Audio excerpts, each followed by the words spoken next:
Good morning, Heath. Ready for the playoffs?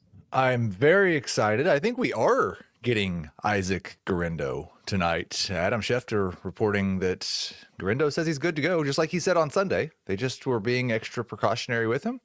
And I'm fired up, ready to start him in the playoffs. Can I get some of my fab back for Patrick Taylor? You cannot. No refunds. Jamie, starter sit Isaac Guerendo tonight. It's always a little dicey when you get one of these situations, right? Where a guy's hurt, doesn't practice, comes into a game, short week. Are we going to see peak Isaac Guerendo, or are we going to see a split? I mean, I guess you have to start him, right? It depends on what you have on your team. I haven't updated my rankings. I don't know where you put him, Heath, but he'll probably be around 20 to be safe. I'm, and listen, I could get fooled. This could look dumb, but I'm just going to believe what he said after the game on Sunday and what we're here reading in Schefter's tweets this morning. And I'm just going, even if you projected him for 15 carries, he's averaging 5.9 yards per carry and facing a defense that gives up 4.6 or 4.7 yards per carry, and it's the 49ers. The most athletic running back to ever test at the combine, 100% starting him. Top 12. Here's a question from our guy, Robert Thomas. Guerendo tonight or wait on Zach Charbonnet? It's easy. Has to be Guerendo. If Walker doesn't practice today, I'd wait. Okay. All right. If you have any Guerendo questions, fire away. You know, I was debating between Patrick Taylor and Ramondre Stevenson in a league, and that was going to be really hard for me. Now, obviously, it's going to be Stevenson. This is all assuming that Guerendo's in. But if I had Guerendo, I would not hesitate. I would start Guerendo over Ramondre Stevenson. In other words, I view Guerendo better than I viewed Patrick Taylor. Oh, of course. Yeah. Even though Guerendo's coming in with an injury. Obviously, if he were healthy, that would be a no-brainer. But we still, with the injury, we still view him better than viewed Taylor. It's been one of the most mysteriously reported injuries that I can remember because, again, after the game, he said, I'm fine. It was just precautionary. We've got a game on Thursday. In the next 2 days, we heard high ankle sprain. We heard foot sprain. He didn't practice for 2 days. And then the day of the game, Adam Schefter's like, he says he's fine.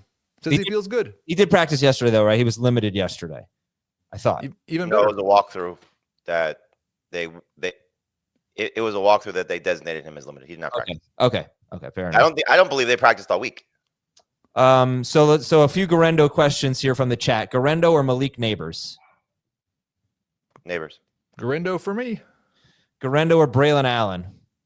Or that could be Keenan Allen. Guerendo for both. Yep.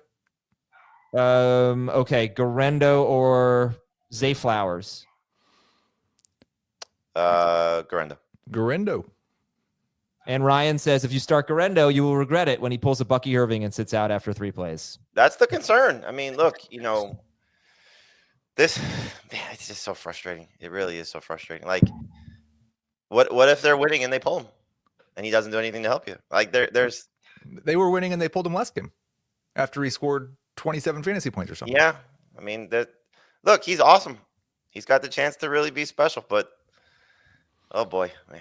Yeah, I know. Guerendo or Tyrone Tracy? Guerendo. Guerendo. Guerendo or Najee Harris? Guerendo. Guerendo. Guerendo or Alvin Kamara? These are all from the chat. Kamara. And I want to admit something because I'm being like super optimistic. I don't actually know if he's going to leave after 3 plays. Nobody does. I'm just saying, like, he has the upside to score 30 fantasy points tonight. He's shown us that. I'm not sitting him. Okay, here's a fun one to finish. Guerendo or Kirk Cousins in Superflex? Cousins. That's a good one. Yeah. I'd probably, if Cousins in 6, Guerendo in 4. I have a stat about Kirk Cousins. So the Falcons have allowed the second lowest pressure rate off their offensive line, their pass blocking, second lowest pressure rate in each of their last 2 games. And in those 2 games, Kirk Cousins has 0 touchdowns, 6 interceptions, and I think 11.9 fantasy points combined. So you're saying he's better when he's pressured? Yeah, exactly. All right, let's get to players we love and players to avoid. I'm just going to say avoid Kirk Cousins this week.